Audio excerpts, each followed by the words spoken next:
Radio city podcast कथा कट्टा RJ Chaitrali सोबत. कोणतंही शारीरिक व्यंग हे काही प्रेमाच्या नात्याच्या आड येऊ नये, विशेषतः ते नातं जेव्हा पती पत्नीचं असतं तेव्हा. पण बऱ्याचदा मुलगा किंवा मुलगी यांना जन्मतःच किंवा लग्नाच्या आधी काही कारणाने व्यंग असेल तर अशांची लग्न जमत नाहीत. पण खरंच जोड्या स्वर्गातच जुळतात आणि जे व्हायचं असतं ते होतच.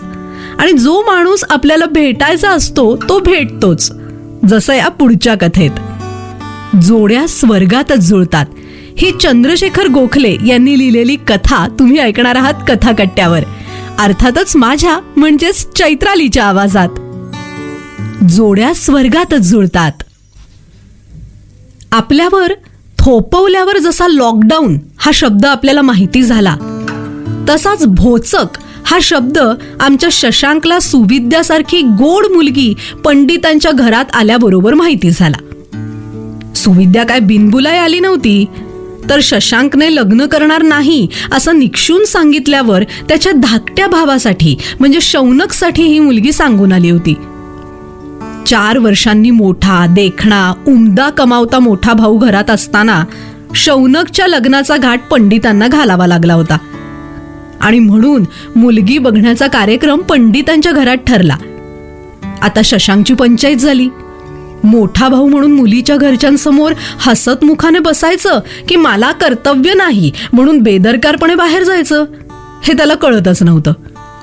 शेवटी आईच्या आग्रहाखातर तो सुविद्यासमोर मुलाचा मोठा भाऊ म्हणून बसला. आणि तिच्याबद्दल काही मत बनवायच्या आधीच या मुलीने सगळ्यांसमोर विचारलं, तुम्ही सारखे पानपरागचं घळता का? दात बघा कसे झालेत तुमचे. आता ही दंतवैद्य असली म्हणून काय झालं? पहिल्याच बैठकीत पहिल्याच कटाक्षात कोणी असा भोचकपणा करतं का? मुलगी भोचक आहे म्हणून शशांकने तिला रिजेक्ट केली. भोचक या शब्दाचं संदर्भासह स्पष्टीकरण म्हणजे सुविद्या गोटस्कर असं त्यानेच ठरवून टाकलं. पण तरी ठरल्याप्रमाणे सुविद्या गोटस्कर पंडितांच्या घरी येती झाली आणि आमच्या शशांकला स्वतःच्या घरातच वावरायची चोरी झाली. अरे हिच्या पायी शौनकशी पूर्वीसारखी यारी दोस्ती राहिली नाही. नाहीतर लहानपणापासून हे दोघं भाऊ कमी यार दोस्त जास्त होते. गेली 4 वर्ष तर शौनक धाकटा असून त्याचा मोठा भाऊ झाला होता. असं काय झालं होतं 4 वर्षापूर्वी? बघायला गेलं तर एक साधासा अपघात झाला आणि त्याचा परिणाम असा झाला की शशांक 3 महिने हॉस्पिटलमध्ये होता आणि आला तो जरा लंगडतच. आता त्याला कायमच असं चालत राहावं लागणार होतं, कारण त्याचा उजवा पाय 1.5 इंच लहान झाला होता. गुडघ्याची पोझिशन 1 रेष बदलली होती. नातेवाईकांच्या मते एका देखण्या कर्तबगार मुलाला कायमचं अपंगत्व आलं होतं. आता कपडे घेताना, विशेष करून ट्राउझर्स घेताना त्याला आपल्या या व्यंगाचा विचार करणं गरजेचं होतं. सायकलिंग सुद्धा आता पहिल्यासारखं जमणार नव्हतं. पण शौनकने पुढाकार घेऊन शशांकला त्यावर मात करायला लावली होती. त्यासाठी 30 दिवस वेळ खर्ची घातले होते. पण तरी शशांकला तो पूर्ण उभा करू शकला नाही, कारण नातेवाईक नॉर्मल वागत नव्हते ना. त्यात स्थळ सुचवत होते ते जरा व्यंग असलेल्या मुलींची. समझोता म्हणून शशांकला लग्न करायचं नव्हतं, म्हणून त्याने लग्न न करण्याचा निर्णय जाहीर केला. आणि 4 वर्ष वाट बघून पंडितांना शौनकचा विचार करावा लागला. शशांक जरा बदलला, म्हणजे खूपच बदलला अशी मतं पुढे येत असतानाच सुविद्यासारखी भोचक मुलगी घरात आली आणि शशांकच्या आयुष्यात प्रायव्हसी अशी काही राहिलीच नाही. त्याचं 2 पेग पिणं लपून राहिलं नाही, त्याच्या कविता लपून राहिल्या नाहीत, त्याने आपल्या दोस्तांशी घेतलेली फारकत लपून राहिली नाही, स्वतःवर सूड म्हणून त्याने लावून घेतलेली छोटी मोठी व्यसनं लपून राहिली नाहीत. नाहीतर टाइमपास म्हणून पानपराग चघळणारा हा मुलगाच नव्हे. त्याचं त्याला सावरू दे असं म्हणत आपल्याकडून शशांककडे फार दुर्लक्ष झालंय याची जाणीव सुविद्यामुळे पंडितांना झाली. आणि शशांकच्या मते सुविद्याचा भोचकपणा आणखीनच वाढला.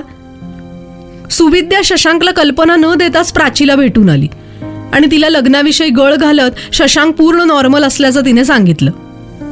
पण प्राची तयार झाली नाही. ती म्हणाली, जे रूप मी शशांकचं आधी पाहिलं होतं ते मला तो समोर आल्यावर जास्त डाचत राहील असं म्हणाली.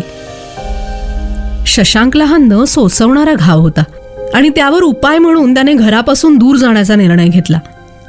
सगळं सहज ओघाओघाने घडत असल्याचं तो दाखवत असला तरी हे सगळं शशांकने जमवून आणल्याचं शौनकला माहिती होतं. त्याने सुविद्यालाच आळा घातला. आधीच माझा भाऊ एकटा पडलाय आणि त्यात त्याला आणखीन एकांतवासात पाठवायचं नाहीये मला. सुविद्या आपल्या वागण्यात फेर आणतच होती. ती आपणहून शशांकच्या समोरही जात नव्हती. आता शहर बदलायच्या तयारीत असताना शशांक काही दिवस आपल्या आई वडिलांसोबत राहणार होता, म्हणून शौनकने 4 दिवस सुविद्याला तिच्या भावाकडे पाठवायचा प्लॅन आखला. दंतवैद्य असलेली त्याची बायकोही समजूतदारपणे तयार झाली आणि तो दिवस उजाडला. तो दिवस म्हणजे रविवार होता, शशांकचा लाडका दिवस. पण आज सगळं सहज असल्याचा आवाणत तो घरात वावरत होता आणि दारावरची बेल वाजली. सावध होत शिरस्त्याप्रमाणे शशांक आपल्या खोलीत निघून गेला आणि भोचक सुविद्याने दार उघडलं. बेल वाजली की दार उघडणं हे तिचं अत्यंत आवडतं काम. दार उघडायच्या आधीच ती पाहुण्यांचं स्वागत करायला उतावीळ व्हायची. पंडितांना तिच्या या गुणाचं भारी कौतुक होतं. आता ही सुविद्याने उड्या मारत मारत दार उघडलं आणि दारात एक सुखी सुसंस्कारित कुटुंब छान वेगळ्याच मूडमध्ये उभं होतं. सुविद्या गोंधळून म्हणाली, येस, कोण हवंय आपल्याला? ते गृहस्थही जरा गोंधळून म्हणाले, पंडितांचंच घर ना? हो हो, हे पंडितांचंच घर. जरा निर्धास्त होत ते गृहस्थ म्हणाले, आज 3ची वेळ ठरली होती ना, आम्ही वेळेवर आलोय. सुविद्याने हसत मुखाने त्यांना घरात बोलवलं. त्यांच्यासमोर पाण्याचे ग्लास धरत तिने विचारलं, वेळ ठरली होती हे ठीक आहे, पण कशा संदर्भात? मी या घरची सून आहे, तुम्ही मला सांगू शकता. ते गृहस्थ म्हणाले, मी हेमंत भागवत आणि ही माझी पत्नी नंदिनी भागवत. आज आमच्या मुलीला दाखवण्याचा कार्यक्रम ठरला होता. ही माझी मुलगी अंकिता भागवत. सुविद्याने मुलीकडे बघितलं. फारच सुंदर, सोज्वळ आणि एकदम झालेला गोंधळ सुविद्याच्या लक्षात आला. ती हसत म्हणाली, काका, तुम्ही अगदी योग्य वेळी आलात आणि हे पंडितांचंच घर आहे, पण जे पंडित तुम्ही समजता ना ते आम्ही नाही. विश्रामला भेटवायला तुम्ही तुमच्या या सुंदर मुलीला आणलत ना, पण ते म्हणजे सत्यजित पंडित. ते मागच्या लेनमध्ये राहतात आणि आम्ही विश्वजित पंडित, आम्ही इथे राहतो. तिघही भागवत गोंधळून उभे राहिले. अंकिता हसू लपवताना फारच मोहक दिसत होती. क्षमा मागत भागवत जायच्या गडबडीत असताना पंडित कुटुंबीय समोर आले. खूपच मजेशीर परिस्थिती, मजेशीर प्रसंग. एका भोचक मुलीच्या भोचकपणाला फुल स्कोप. सगळ्यांनी भागवतांना शुभेच्छा दिल्या, सुविद्यानेही दिल्या आणि पुढे पुस्ती जोडली. आज बघण्या दाखवण्याचा बेत आहे ना, मग आमच्याकडे पण एक उमेदवार आहे की. आज न बोलवताच तुम्ही आलात आमच्याकडे, यामागे नियतीचंच काहीतरी बेत असेल.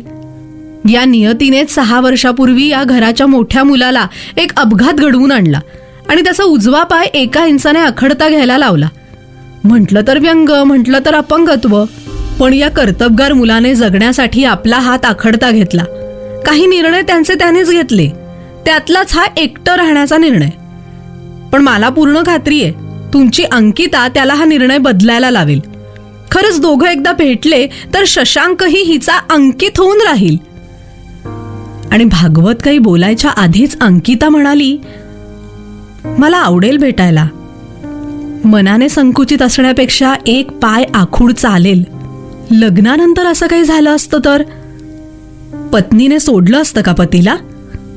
आणि पती म्हणून निवड करतानाच मला त्यांच्या या परिस्थितीची कल्पना आली तर त्यांच्याशी बोलताना समजून घेताना सोपं जाईल. आणि हो, माझं सुद्धा एक सिक्रेट आहे. हे उजवीकडचे 4 दात खोटे आहेत. महाबळेश्वरला घोड्यावरून पडले तेव्हा माझे 4 दात सुद्धा माझ्याबरोबर पडले. बाबांनी लंडनमध्ये माझी सर्जरी करवली, म्हणून ही सुहास्य वदना तुमच्यासमोर उभी आहे. आणखीन पण काही ड्रॉबॅक्स आहेत. मला पहाटे 5च्या आधी उठवलं ना तर चक्क स्मृतिभ्रंश होतो आणि 6च्या आधी उठवलं तर माणसं ओळखायला जरा वेळ लागतो. एक छान हास्याची लहर पसरली. शशांक दाराशी उभा राहून ऐकत होता. अंकिताचा स्वर आणि बोलण्यातली नजाकत ऐकून तोही तिला बघायला उत्सुक होता. पण इथेही ही भोचक मुलगीच कामी आली. काहीसा गाफील राहून बाहेरचा अंदाज घेण्यात रमलेल्या शशांकला एक हात आला आणि खेचत नेऊन हॉलमध्ये उभा केला. छान तयार होऊन आलेली अंकिता आणि लुंगी बनियनवर उभा असलेला शशांक एकमेकांना भेटते झाले. अगदी अकल्पित सुखांत झालेल्या या कथेच्या नायकाला आत्ता भोचक या शब्दाचा अर्थ विचारला तर जोड्या स्वर्गातच जुळतात ही चंद्रशेखर गोखले यांनी लिहिलेली कथा तुम्ही ऐकत होतात कथाकट्ट्यावर, अर्थातच माझ्या म्हणजेच चैत्रालीच्या आवाजात. रेडिओ सिटी पॉडकास्ट कथा कट्टा RJ चैत्राली सोबत.